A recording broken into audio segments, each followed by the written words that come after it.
Welcome to the Academy finale with your host, Michael Magas and Paul Riccobene. Hey, yo, what's up, everyone?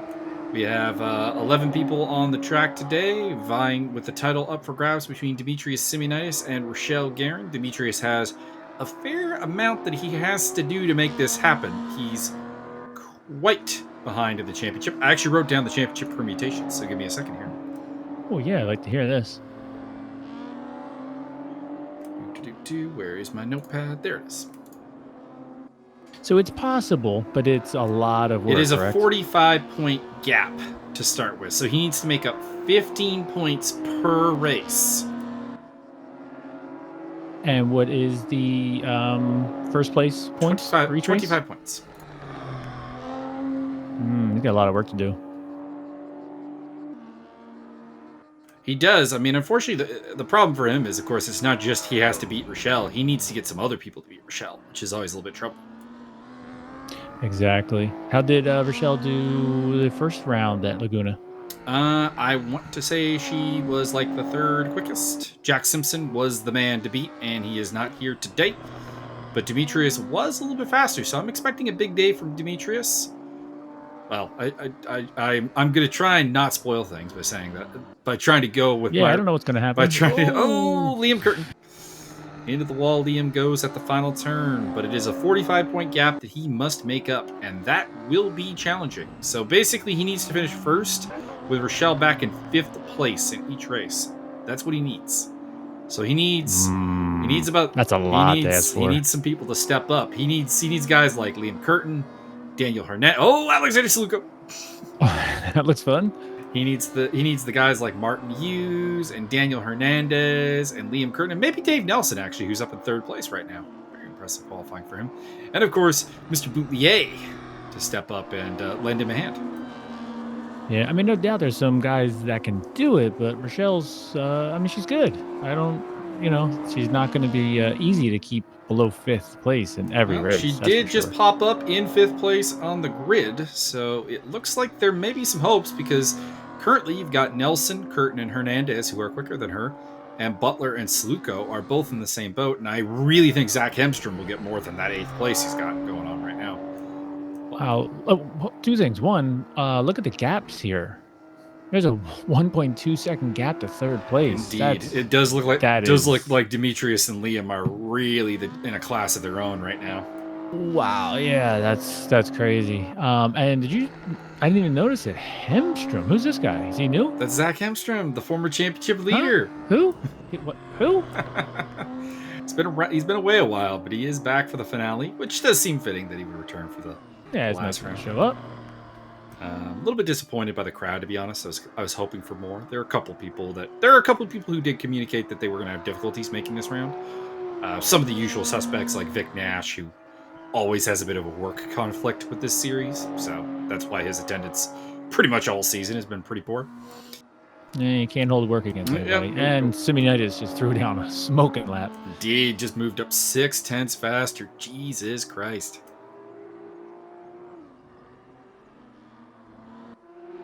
And here comes Rochelle across the line into 3rd place.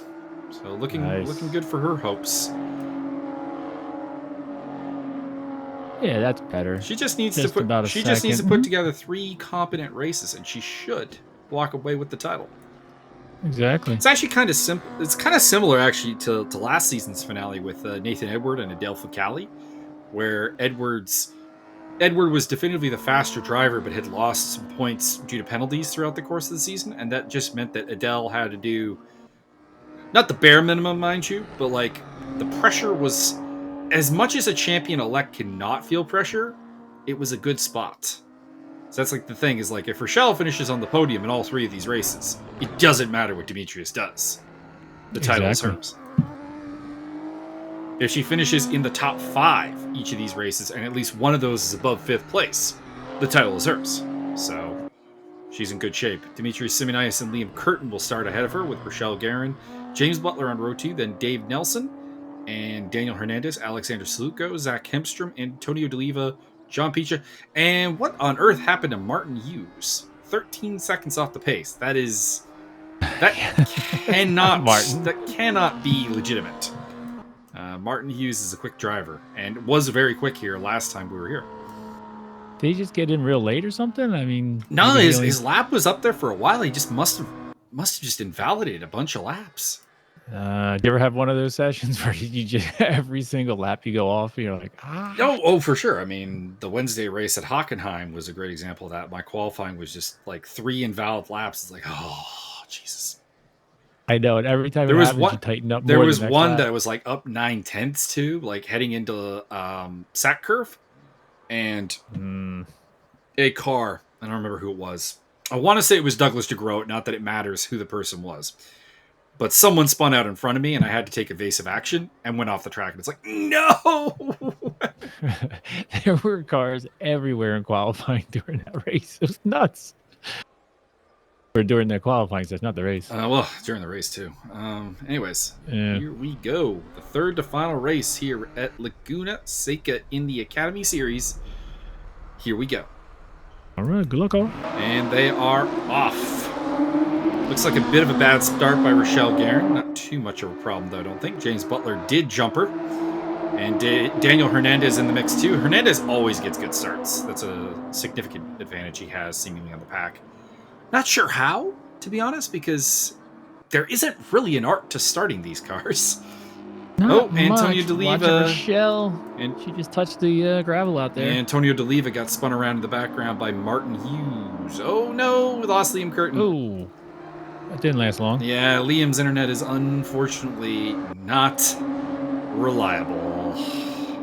Sadly. But he tries. I appreciate that. So, well, that's good for Rochelle. That's one less quick guy she's got to worry about. She is in the top 5 behind... she's in 6th place, actually, behind Zach Hemstrom at the moment. Or no, Curtin is still being shown ahead of her, so I think his connection is... Yeah, there he goes. Okay, so now she's in 5th place. Simeonidis, Butler, Hernandez, Hemstrom, Guerin, Dave Nelson. Dave Nelson got off to a bit of a bad start, which is unfortunately his trademark.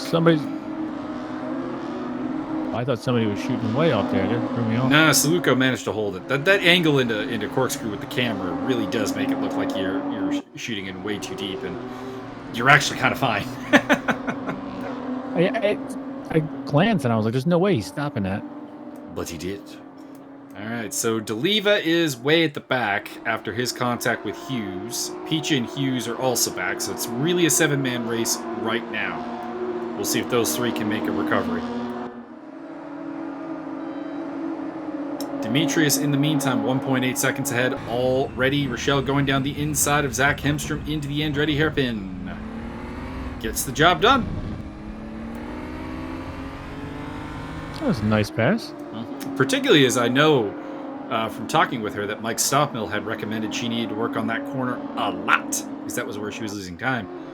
So either that practice paying off or Zach Hemstrom is just worse into the hairpin. Which I guess is possible. He could also be aware of the title fight and figures, True. There's no point in getting mixed up in it. He did not defend that terribly hard, I will say that much. He did not. Dave Nelson looking to take a run at Hemstrom. Of course, we have 2 identical cars with Hemstrom and Saluko. Oh, that is James Butler off in the wall there. Joining the tracks. That's another spot for Guerin. Everybody's helping her out today. A little bit. She's up to 3rd place now. And as we said, she really just needs some top 5s. And she will get the job done. So does Simeonidis now 4 seconds ahead of Daniel Hernandez. Now, I feel obliged to point out that the gap I gave before was the gap to Butler. So that would explain some of the growth of that gap.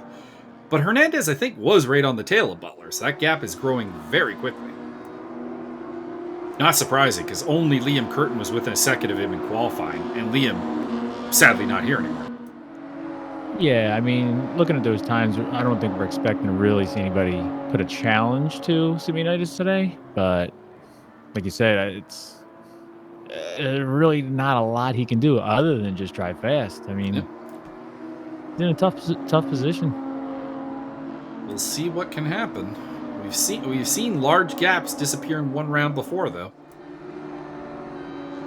Oh, for sure. Anything can happen. Plenty of time still. especially at Laguna. One tire on that dirt, and well, man. I mean, all you need really is like a DNF in there. Oh, Dave Nelson with a. Whoa! I'm not sure if that was an intentional move, really, on Zach Hemstrom. It was pretty aggressive, right? Or one of those. Oh shit! Either way, he got the job done. Hemstrom off the track. So Hemstrom following in the trail of James Butler. That's not how you do it, Zach. All right, so new top 5: Simeonidis, Hernandez, Guerin, Nelson, and Saluco. Looking forward to seeing some of these guys out in the Saturday Proper series coming up with the. We're calling it the Rookie Cup, but I don't think the Rookie Cup is an appropriate name. I think it's more like a tin or titanium cup, but we'll see. Oh, I haven't even seen the new series. What you guys throwing together? Multi-class fun. It's going to be a class just for like the academy-ish level drivers to sort of compete with each other and try to keep the rivalries of the academy. And Rochelle's going for it in the Andretti hairpin once again against Daniel Hernandez. Can she get it done? I think she's going to get it done. Yeah, she's got it for sure. Oh, she must have had a chat with the staff. Hernandez took a peek there, but didn't really seem to have a serious attempt. Well, Simeonidis can drive as fast as he wants right now. It doesn't matter. Well, looks like Saluco might have gone off in the background. We missed that somewhere because Butler's up to 5th now with a considerable cushion back to the Russian. So that, to me, suggests that Saluco had some level of encounter with the sand.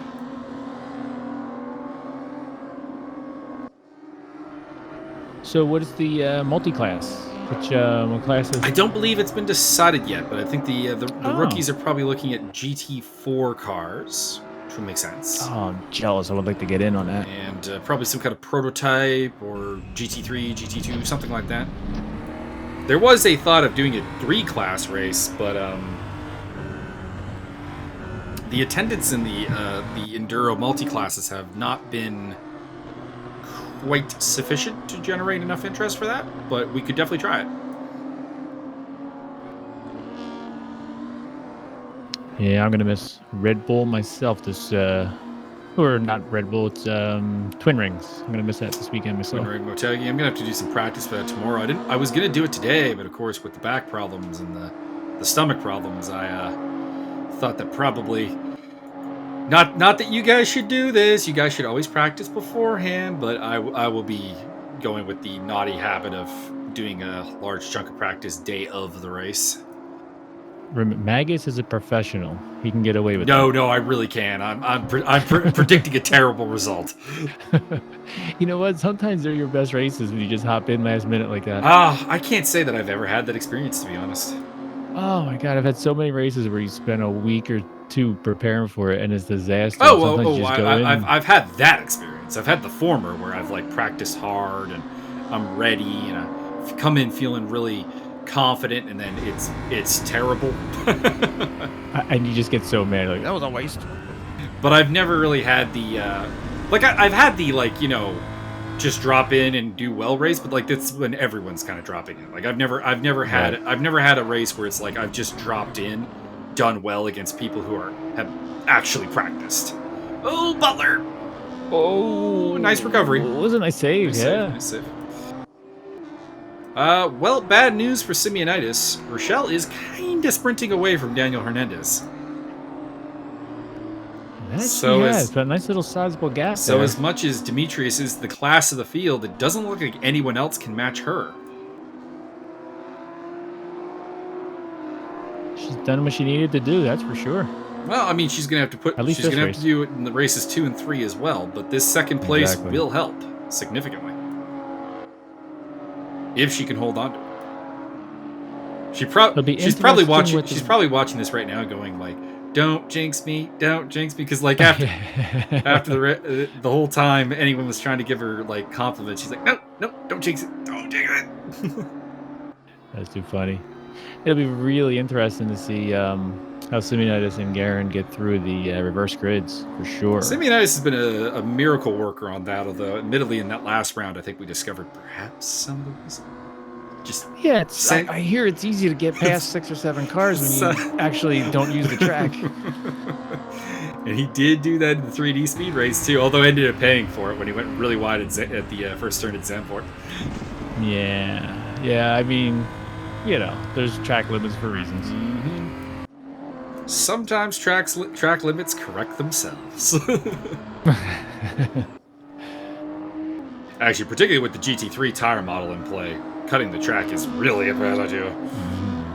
Don't even get me started. The glaze factor on those tires is huge. Now, I'm going to say this. I'm a little bit surprised to see this because Dave Nelson looked good in qualifying, but that's happened before. He's never been really a top-end driver. He looks like he's reeling in Daniel Hernandez, who's pretty damn quick. So Dave is putting on an effort here that I do have to applaud. Yeah, there's nothing against Daniel, but I would love to see Dave get on the podium, to be honest with you. Be a nice one. Alexander Saluka also doing a pretty good job there. He's still holding off Zach Hemstrom. Had we think an off earlier because he dropped down the order, but looks like he's putting up decent pace. Although he is losing ground now, which admittedly is something that happens when Hemstrom's on your tail, because Hemstrom is one of those kind of boogeyman, always present drivers when he's on your tail. Yes. So I can definitely understand and sympathize with Alexander not putting up the best lap times right now. Imagine he's best bet is to just look forward and forget he's even there. Pretty much. I mean, I've always said this, that if you just take the racing line, you become amazingly hard to overtake, which Paul can, from our Dubai encounter, can probably verify. I was so frustrated with you that day. It was crazy. Just taking the line, sir.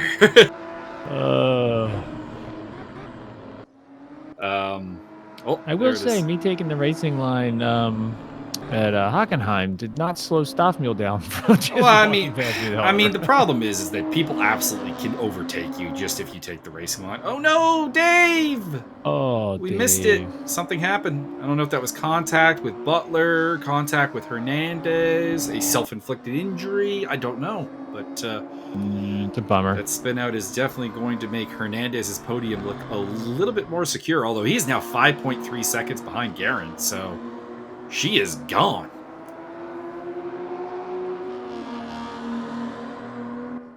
Hemstrom made the front end improvement I always recommend. Yeah, he headbutted the wall at I want to say the kink, and that will do that. That's such a tough corner. Pretty much is, and it's why I don't recommend it as an overtaking point. But certain people have done that before.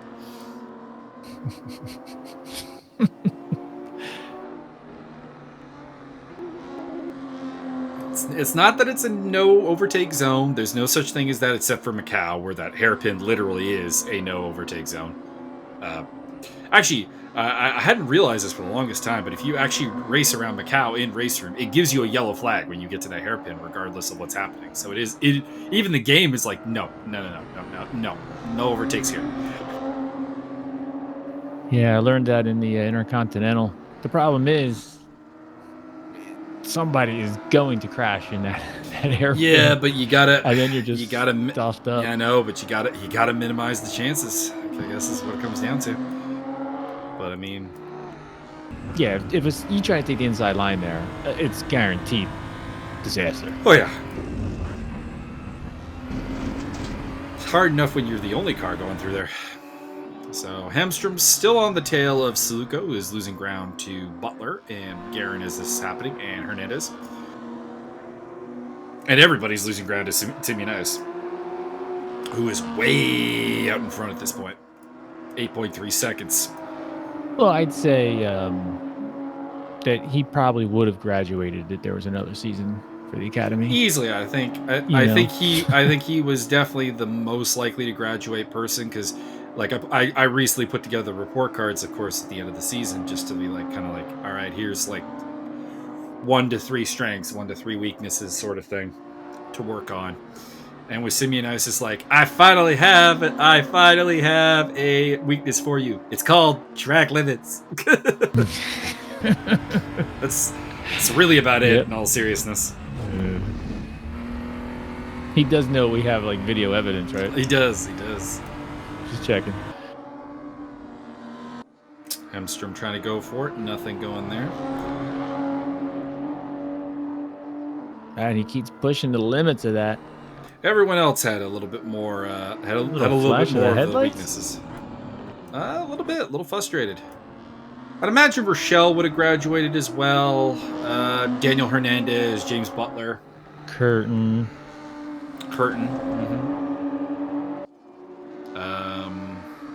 I think the tin series. I think titanium would officially be the appropriate designation based on just racing terminology. No. The upcoming season, I'm saying, whatever. Yeah. That's what you guys are putting together. Saying. Yeah, Titanium I think that'll be. Oh, okay. Specifically stating a tin cup is related to age. It's for drivers over a certain age.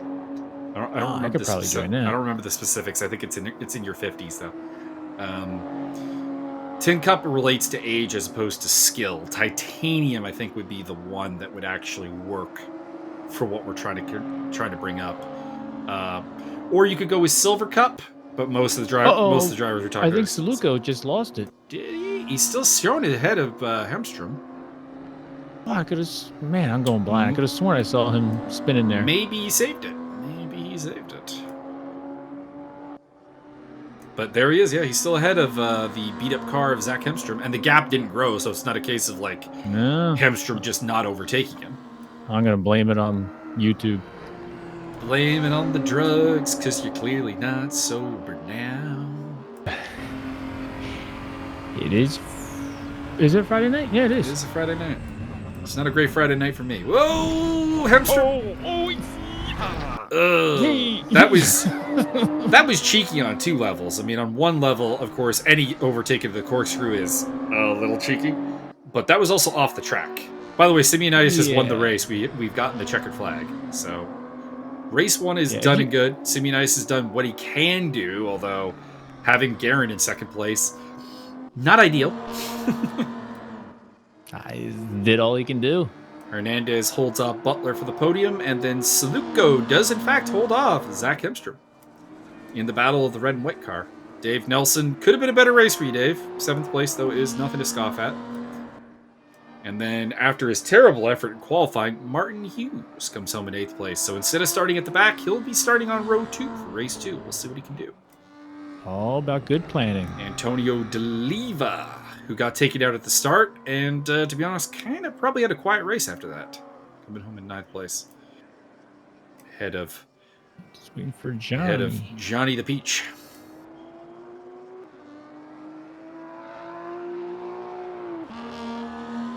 So I'll be curious to see how these guys. Ooh, that's my favorite look. The Peach has had some selective bodywork done. He's missing pieces all around the car. I mean, the problem there is I think he's probably damaged the frame at this point. Yeah, that is a junker. As much as these 235i's are not really at all aerodynamically dependent, they are suspension dependent. Yeah, John may have found the limits of that. Indeed. There are your final results. Fastest lap of the race by Dimitrios Simeonidis. You know, Guerin actually got Check out Rochelle's lap. Yeah, 134.3. Also in the 134s was Mr. James Boutillier. Wow, that's a very interesting lap time. All right. Race number 2, and I'll give you the quick update on the standings. So the gap is now down to 37 points. 2 races. 37 points. That's what Dimitrios Simeonidis needs to do. So, in fact, Rochelle can become champion in this race if she wins or finishes in 2nd place. No pressure, Rochelle. No or 3rd pressure place. at all. 3rd place will also do it. So a podium for Rochelle Guerin, and assuming she doesn't get any penalties, she will be champion. Dimitrios, desperate to keep that chance alive, he pretty much has to win. Here we go. They head down to the Andretti hairpin for the first time. Rochelle got off to a bit of a bad start there. She's lagging behind a little bit. It is Antonio D'Oliva, John Peachy getting bullied by Martin Hughes. So it is D'Oliva, Hughes. Nelson got a good start. What world are we living in? Oh, no! Oh. Saluko and Peachy collected there. Nelson off the track as well. So it is D'Oliva up front from Martin Hughes. In third place, Zach Hemstrom. Then it's Hernandez, who's gotten off to a great start once again. Ahead of James Butler, Saluko, Simeonidis, Guerin. Nelson and Peachy are the ones recovering from the sand trap. As Saluko makes a mistake there, and through goes... Hemstrom makes a mistake, and through goes Hernandez. I've been watching Simeonidis and Guerin, and they both seem to be playing it very safe at the moment. I believe that. Just making sure they don't get caught up. I believe that in was anything. Rochelle's thoughts on the matter. Is that she didn't really care about where Simeonidis finished. She was basically planning for Simeonidis to win all 3 races, and just get enough points to take the title, anyways. Yeah, it's. I'm not saying anything bad. I'm saying you can see that nobody's trying to do anything too aggressive in this opening lap. I think it's smart driving from both of them. So Antonio D'Oliva, we've not seen him lead a tremendously large number of laps. Let's see what he can do. He's got Martin Hughes behind him, and Hughes can be a very aggressive, opportunistic driver. So let's see what happens. He's looking already. He is looking. Andretti Hairpin is an excellent overtaking opportunity if he can get the inside line. D'Oliva knows that and is doing his best to deny it to him, but Hughes... Nope, switchback goes to D'Oliva. Very nice, gentlemen. Hernandez should be knocking on the door of these guys, I would think, shortly, although he's got Hemstrom in his rear view mirror, and as we commented in race 1, Hemstrom is an omnipresent figure when he's behind you. Makes himself very, very hard to ignore.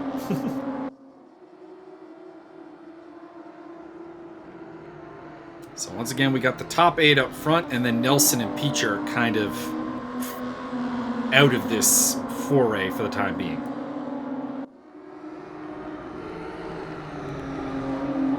I didn't see what happened to John. Did he get knocked off? He had a contact with Saluko by the looks of it and spun around. Got off to a bad start and kind of got bullied to the outside at the Andretti hairpin. Tried to kind of come inside, and the problem is when you're stuck on the outside of the Andretti hairpin, well, there's a bunch of people going for the apex to the inside of you, and there's a good chance of contact. Hughes is looking for the move here. And, oh, D'Oliva may have made a mistake there, and that might give it Hughes. D'Oliva's going to hold it, I think. Yeah, there's no way Hughes gets a great run off that final corner with the curb hit that he did there. But it is all playing into the advantage of Daniel Hernandez. Yeah, he's there. I wasn't sure if D'Oliva's tires are going to be too slick if they're hitting the gravel. Hernandez says, "Thank you, sir. Whoa. I will accept second place." Yeah, he gave Hughes a little hello bump. Just a little hello blow. Oh, Butler's going through too. Talking about omnipresence in your rearview mirror, James Butler. And there goes Zach Hemstrom down the inside of both of them. But Hughes will hold on to third for now. Hemstrom to fourth, Butler fifth, Simeonidis sixth, Guerin up to seventh. Saluko is off track some. Oh, no, there he is. It's just a little bit off this lead group.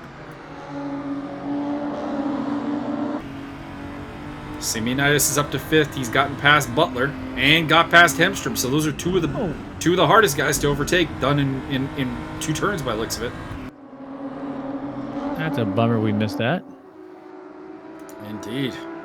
So Daniel Hernandez versus Antonio D'Oliva. I don't think we've seen a lot of these two drivers actually against each other, so this will be interesting. And I say this, and D'Oliva kind of makes a mistake through the corkscrew there and gets the lead taken away. Yeah, that's a little opening, and Hernandez jumped right on it. That was nice. Hernandez can be very, very opportunistic, and it's a credit to him as a driver.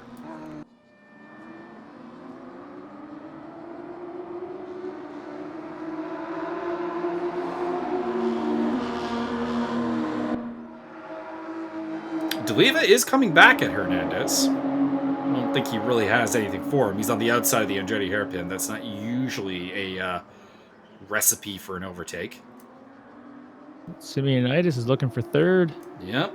Oh, Hemstrom and him getting a little physical. Once upon a time, Zach Hemstrom looked like the surefire champion, but attendance kind of got in the way. Would have been interesting if he had kept going, because we could have had a three-way fight here between Guerin, Hemstrom, and Simeonidis.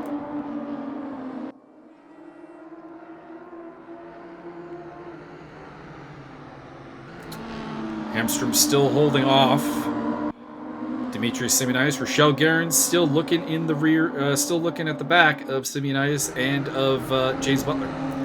I think she's doing the right thing. She's just keeping an eye on Dimitri. Pretty much. Dimitrios, just no rush. She have fun up there. She just needs to stay close enough, basically. Yeah. Why get involved in this chaos? Let him take all the risks. He's the one feeling all the pressure right now. Although, having talked to her, she is feeling a tremendous amount of pressure. I know that feeling. It's the worst. Oh, mistake there by Martin Hughes. That might let Simeonidis up into third. Nope. Oh, somebody just made contact back there. It looks like Guerin got in the back of Butler, but it looked like just some concertina effect on the braking. And Martin Hughes does, in fact, lose the spot to Simeonidis, so he's up into third place. Guerin is overtaken Butler, but as I'm pretty sure she hit him in the back, Butler will inevitably be coming back at that. And it's done. And it's done. I think she let him by. It looked like could be. She gave him a ton of her room worst. Going her worst enemy obviously would be taking a penalty right now. So right. Perhaps please don't report me. It may have been. I mean, there appeared to be a very generous opening left for him. I will note that having reviewed that incident, because I reviewed the whole races, it was not reported, but there would not have been a penalty. It was truly one of those cases where just everyone had to throw the brakes on a bit earlier than they're usually used to, and inevitably you're going to get a little bit of bumping. Antonio de Leva off the track under really no pressure there. That's a little disappointing. I was really looking forward to seeing what the Italian had for us in the battle there, because he's maybe the and Martin Hughes off as well. That's going to let Zach Hemstrom up into third position. So people are making mistakes, and that works to the advantage of Rochelle Guerin and also Simeonidis. Get past, but don't make mistakes. So Hernandez in the lead. Simeonidis is coming, though, in second place. Hemstrom, Hughes, Butler, Guerin, Saluco. And Butler, I would think Butler overtakes Hughes. Rochelle may want to just find one or two positions at this point. And she does want to get into that top five, which she just did with Martin. Man, Martin was fairly generous there. Yeah, extremely. Either messed up his own braking, and that is what opened the door for her, or that was a rather gentlemanly allow her through, which seems unlikely. Not that I'm saying Martin Hughes is ungentlemanly, but he is. That's what it sounds he is the type of guy who does like to defend his positions. So I'm going to suggest that was more a mistake. I don't know, Martin. Doesn't sound like he's talking very nice about you. I admire it. If you're not, you know what? If you're not picking up penalties, there is nothing wrong with how you're driving. No, I agree. And if people are not, worried about you hitting them all the time, like that's the key. Oh, little nudge. Like that. There's one car you don't want to take out right now. I mean, it depends. Are you in Dimitrios' camp or you Rochelle's camp? I mean, you want Dimitrios to win. Yeah, very good point. Oopsie. Although I have always said this, as much as the steward says he won't treat you differently, if you take out his daughter, there's a solid chance that there may be problems. No, total unbiased. He has a Viking war axe that he keeps in his apartment and a sharpening wheel. He'll be like doing that as he's doing the stewarding work. Not biased at all. Spun at the corkscrew. Okay. Hernandez has lost the lead. Admittedly, if I was Daniel, I would not have fought Dimitrios too hard. Like, we're talking about more than a second of pace difference. Like, it's just not possible. All it's going to do is add pressure to you, and you're probably going to make a mistake and get off track. Just let him by, follow him. Yeah, it's unfortunately the gap that Dimitrios has to the field. Like, it's just almost not. There's really no point in even fighting it.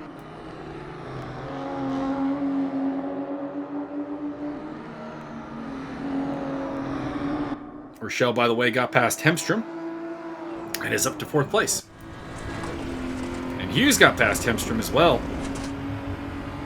And, Hughes is going for it. Martin Hughes getting the job done. Yes, he did not hear about the sharpening stone, did he? I mean, that was reviewed, and I actually thought that was the overtake of the round. It was aggressive. It was not recommended, to be clear. It looked clean. But he got it done clean. Yeah. It certainly was aggressive. I'm going to assume that he did not let her by into the Andretti hairpin. That would be the other part of why. Oh, no, Saluko! Oh. Alexander. Get 5th place in the first race, man. There was chance for good results. I'll tell you what, I can only imagine the sounds Rochelle was making when that pass was happening. Probably a squeal. Do not knock me off of this track. More contact with Hughes again. Oh, she's off. Rochelle, what are you doing? She was trying to get back past Hughes, but it didn't work. Yeah, but that was her own fault. That was her own fault. Yeah, that was not good. The car can't move.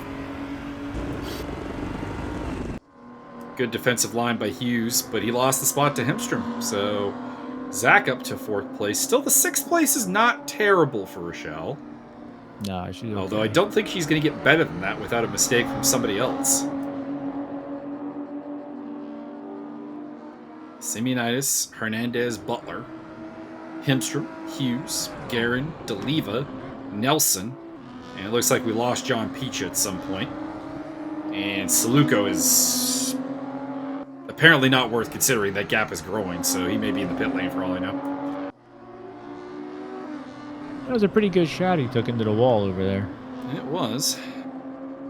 It's a bold line by Hughes. I'm noticing just on a couple of these. Like, he's hitting those apexes hard. And there's that raised curb there, which makes it a little dangerous. I was just about to comment on the same thing. Usually cars get very slippery and or bounce over those sections. I mean, I guess you could argue that Martin Hughes is not really racing for anything particularly. He's not fighting for a championship. He's kind of around a bunch of guys who actually aren't here in the standings. So he's going to pick those spots up kind of just via attendance. So when you have nothing to lose, I guess that's the kind of driving you can do. He's hammering everything. It's awesome. Whoa. Hemstrom, also a guy who has nothing really to lose. He's in 3rd place, and there's nothing he can really do to change that.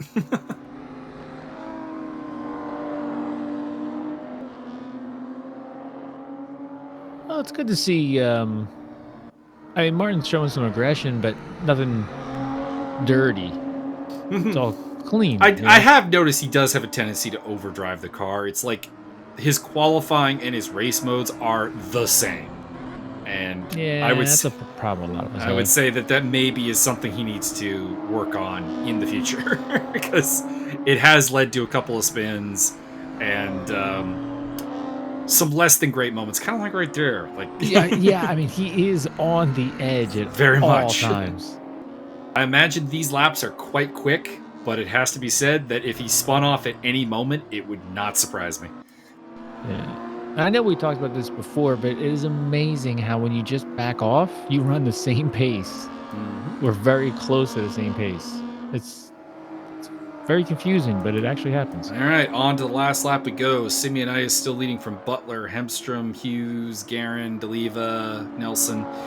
Don't really think anything's going to change here on the last lap. Everyone's kind of a little too spread out.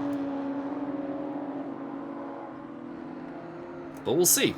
Mistakes can happen. So where does this leave us for race 3 with the Simeonidis Rochelle battle?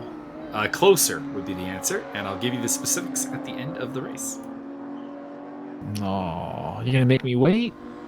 I am. There's something can happen. Well, I'm giving you the update, and then we missed the chance to barbecue somebody. And to be honest, with the way Hemstrom and Hughes are driving, which is very on the limit, they would be my picks.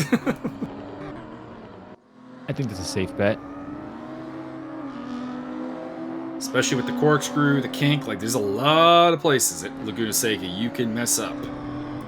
This is probably one of the hardest tracks in America to actually drive.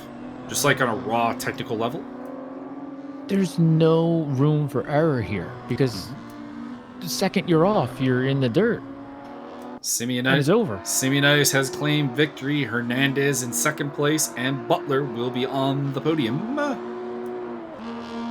Followed by Zach Hemstrom in his return, and Martin Hughes in third place with a hell of an overtake into the corkscrew this race. Rochelle Guerin, that was nice. Rochelle Guerin, the champion-elect, in sixth position, ahead of Antonio D'Oliva. Could have been a better result for him, to be honest. And Dave Nelson in eighth place. All right, so I will now fill you in on the championship permutations. Heading into the final race, the gap is 19 points. And 25 go to 25 goes to the win, so she just needs to score 7 points. And the title is hers. And what position is that? Seventh place would be... I don't think we actually have a position that scores 7 points, so... But it'd be, let's see here. 10th is 1. 9th is 2. 8th is 4. 6th for 7th. And 8 for 6th. So a top 6 position for Rochelle Guerin. There we go. And no penalties. Feel I do need to add that. And she will be your ESR Semester 3 Academy Champion. I'll tell you what, this is close. This is close. And that's assuming a Simeonidis win, which, if I'm being completely honest, seems very, very, very likely. Yeah, I mean, have we doubted him in the past 3 or 4 races? We lost John Peach between races. So Saluko on pole from Dave Nelson. Here we go. Rochelle starting from P4, so she just really has to maintain that position, and the title's hers. A little bit of bumping with D'Oliva, but she gets the job done, and that's going to be third place for the South African driver. Oh, she's going up the inside. Oh, that might have been a mistake, though, because I think that opened the door for Hughes. Oh, a little bit of contact in the background there. That was Zach Hemstrom getting a little bit physical with people. Boy. Oh, Hughes is on her tail. One car you don't want. Yeah, exactly. I was just going to say, think of all the cars I don't want behind me right now. Whoa, Dave Hughes. Nelson going for the lead. Go, Dave. Go. Do it, Dave. Dave in the lead. Saluko in second. Guerin looking for the move on Saluko. She changed her attitude this race. Rochelle's racing for the win. Oh, Martin Hughes off. Looked like he was collected by Hemstrom. She's got the pace. I think she's realized, let's get away and just run from the field. Well, yeah, I mean, if she can get out in front, even if Simeonidis comes through, I mean, she can just chill. Exactly. Saluko versus Hemstrom in the same car. Why have the gods cursed us? Right. Battling for third place. Saluko holds on for now. Butler fifth. Hernandez, Simeonidis, D'Oliva, and Hughes are off the back, so problems for them. I think D'Oliva was the one that Hemstrom collected, and then Hughes, I think... Oh, contact! Saluko got into Guerin's back. That was close. Hemstrom now on the tail of Rochelle Guerin, champion-elect. Dave Nelson in the lead. Dave's got a good lead. So this carnage, is working out for in his favor right now. More contact. Oh my God, guys. What are you doing? Zach Hemstrom going for second place. What are people thinking? Bit of a bump pass there. And Guerin hangs on, though, in third place. Oh, I think that's a let you through. I think. I appreciate that, Zach. That's a definite slowdown. Yeah, Zach for sure. Simeonidis and Hernandez and Butler. I mean, I don't know if I would want to do the slowdown there. I think I might take the bad will and not have to deal with the Butler Simeonidis Hernandez train. Wait a minute. You're saying that you'd rather have an angry Rochelle than than those 3 behind Sir, him? I've been buddled too many times for that not to be the case. There's a reason it's called being buddled. Okay. All right, so Nelson out in front with a pretty good lead. We'll see how long that lasts. Guerin in second, Hemstrom third, Butler fourth. Hernandez actually overtook Simeonidis there, which is impressive. So he's up to fifth. Simeonidis sixth. Then it's D'Oliva, Hughes, and Saluco. Man, Saluco after that really strong first race, just unable to follow up here in the races 2 and 3. Yeah, I wonder what's going on. They just trying pushing a little too hard. I think that's the key. I think he's a definite overdriver of the car. He also has relatively high ping that acts up a fair bit as well. So that's definitely a bit of a problem. Which you kind of have to learn to drive around to a degree. Being on the limit plus having bad ping is a pretty terrible combination. Nelson must have made somewhat of a mistake because Guerin's got him back in her sights. So I didn't see anything, but that gap has definitely shrunk. She had fast pace in race 1, yeah, but so she could also just be. Yeah, but everyone is also coming with her, so I think that's a little too much for pace to explain. I think.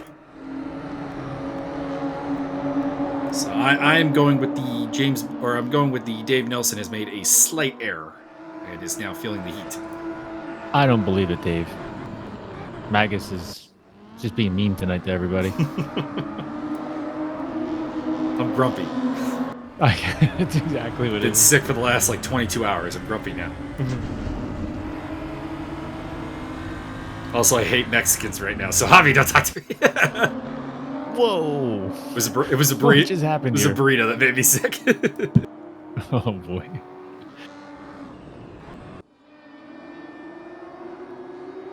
I haven't seen Javi around lately. I know he stopped race for him because of the game issues, the continuous issues he's been having, which is unfortunate. Giving him a couple of possible fixes, which he's not trying them all. So I'm just nudging. I think he reached the limit. Nudge, nudge, poke you with a little bit of a sharpened stick. I think he's enjoying another game, which we will not mention. Starts with an I. Mm-hmm. Does seem like his racing has shifted. Well, Rochelle is going for the lead, and she's got it. James Butler is going for third place, and he's a little bit more insistent with Mr. Hemstrom on the matter. Yeah, I would guess that Butler doesn't really care. Is that Hemstrom? That was Hemstrom. Just went wide? That was Hemstrom who went off, yeah. All right. And that's what happens when two go wide into the kink. Pretty much. Simeonidis gets past Hernandez, so that's fourth place for him. He needs to get to the front, though. He needs to get to the front to make this even a conversation. Yeah. I think he needs to lap everybody, right? Well, it doesn't matter what he does. He has to win, and he needs some help. And he's not getting it right now because Rochelle's out front. And the fact that Hemstrom and Hughes and D'Oliva and Saluco have all had moments like we're in the position, unfortunately, where Rochelle can let all four of these cars past her and be champion. So right now, Dimitrios Simeonidis needs a massive shakeup. He needs something to happen. The only problem with that thought process, I should say, is that you have all the numbers written down. Oh, for sure. 60 seconds between races. She has no idea what's going on other than... I was going to say, A, I have no idea if she's aware of that. B, even if she is, I wouldn't look at it that way. I'm just, from an objective, breaking down the championship scenario here, yep. Simeonidis needs some divine intervention right now. Yeah. I just remember being in a situation once and I was trying to calculate the points and I'm like, I don't know. Just drive fast. I don't know.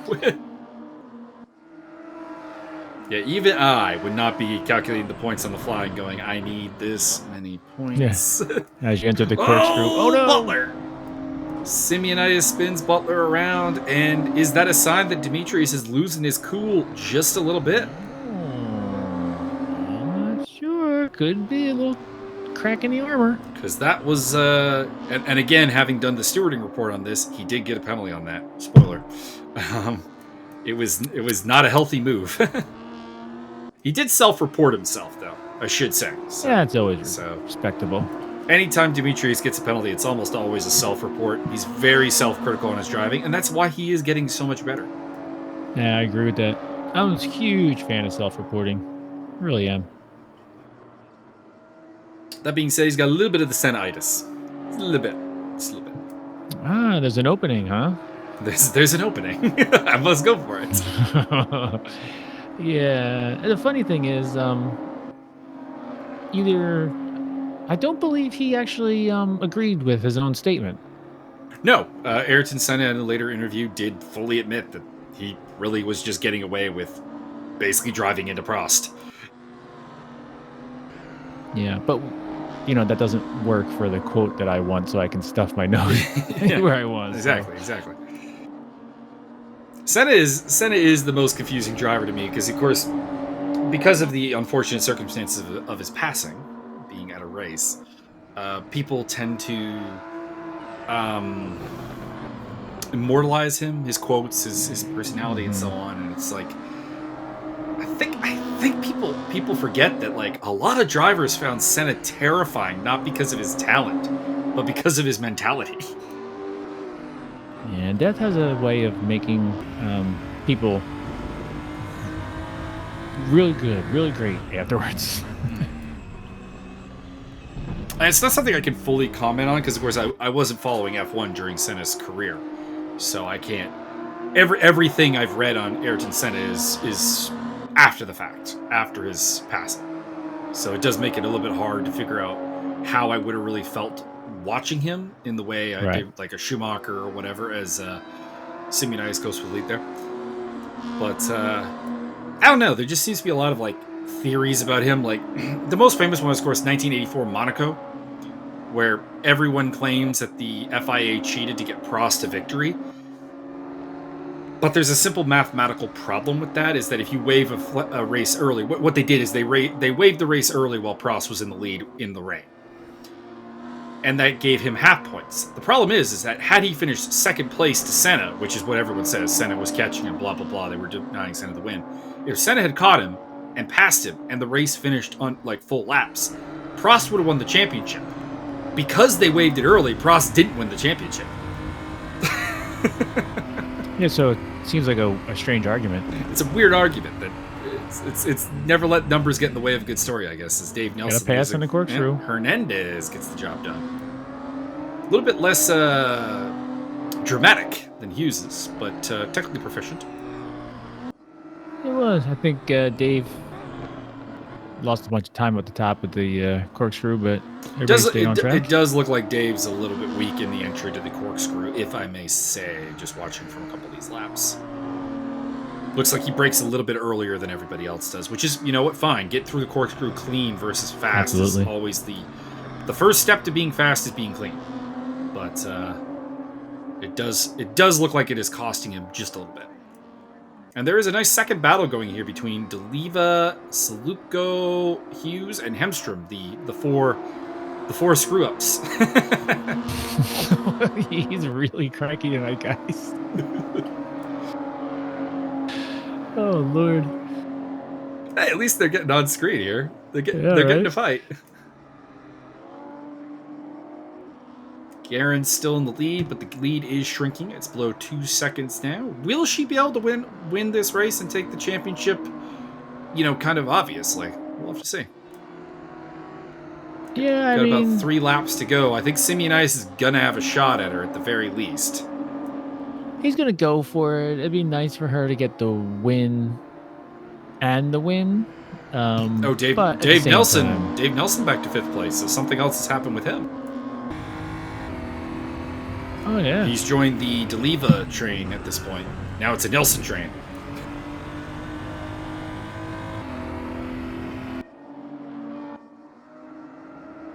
So there's Nelson, D'Oliva, Saluko, Hughes, and Hemstrom battling for 5th place. And Saluko with a nice little move there on Antonio D'Oliva. No! Alex! I just complimented you. And somehow, I guess Hughes must have made a defensive move. He ended up with the worst. So Hughes reported that actually as an incident, and he explained why he went off the track there. Largely a little bit of panic with the 2 cars in front of him. And then D'Oliva bouncing kind of back onto the track off the wall caused him to go wide. Yeah, that's what I was figuring. Probably an overcorrection by Martin Hughes, if I'm being fair. But I do appreciate the driver's safety thought of the matter. Dimitrios Simeonidis is up on her tail. He's got 2 laps to get the job done. Well, coming down that corkscrew, any correction is an overcorrection, for being honest. Very true, yes. It is one of the worst places on this track, for sure, to have to avoid a compromised car. Yeah, the weight shift is just so extreme there. Zach Hemstrom all over the back end of Antonio D'Oliva.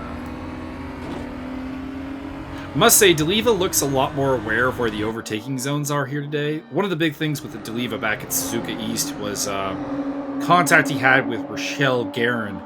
And the incident itself is nothing to write home about. But it was just kind of weird that when he reported it, he was very angry that she went for an overtake at that last turn. And despite the fact that coaches had identified the last turn as pretty much the best and only overtaking zone on the track. So it is good to see him being a little bit more aware of where those zones are. And kind of being a little bit more knowledgeable of the track. Simeonidis going for the lead. How hard? The director is so frustrating. Well, I mean, admittedly, we got Hemstrom at least going for an overtake here, so it's been worse in the past. Guerin held him off, it looks like. Mm-hmm. Rochelle wants the victory. Would have been really easy. I mean, as much as I don't think she knows the exact point she needs, I imagine she knows that a 2nd place finish will do it for her. Simeonidis up the inside. And again, Saluko with a nice overtake on Dave. No offense, Alex, but I would have preferred to see the battle for the lead. It's like the director hits a 0 when the delta between 2 cars, it is exactly what it is. It doesn't know how to handle like literal side-by-side cars. And Nelson also losing a spot there to extra, or Hemstrom, maybe not. He's coming back at Zach. Simeonidis did get through. I think he will take. Oh, Dave! Side by side into the kink. Never a good idea. It really is not. Oh, can she get him on the last quarter? Dimitrios Simeonidis did everything he could. He won all 3 races today, but your champion is Rochelle Guerin. Hey, congrats, Rochelle. The 2nd time the Motec car has reigned supreme. Josiah Jerome, of course, winning the title in semester 2 in that same car. Gonna have to frame that livery. And Nelson overtaking Delete out of fuel, maybe? What do we think? Banged up. Banged up, but... Oh, yeah, he must be out of fuel. Yeah, I was going to say, it looked like he was coasting. Oh, somebody give him a push. Come on. Antonio D'Oliva looks like he's run out of gas here in race number 3. Either that or the car stopped working. I guess this would be the 2 options. He was pretty beat up. But, alas, your winner is Dimitrios Simeonidis here today, but overall it is Rochelle Guerin, which proves the advantages of attendance and taking points where you can get them.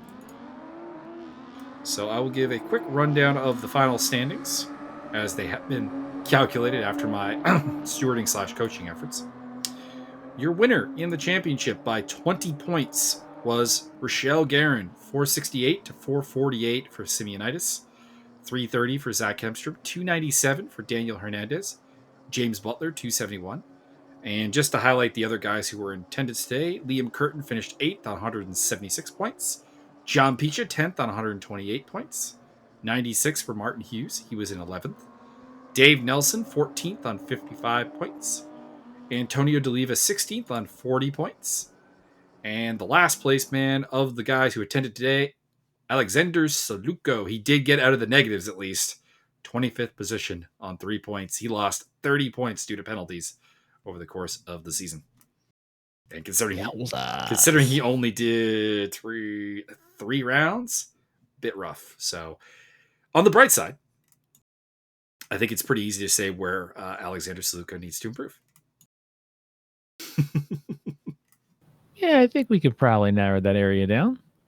And on the advanced stats side of things, Dimitrios Simeonidis won 12 races of the 27 he started.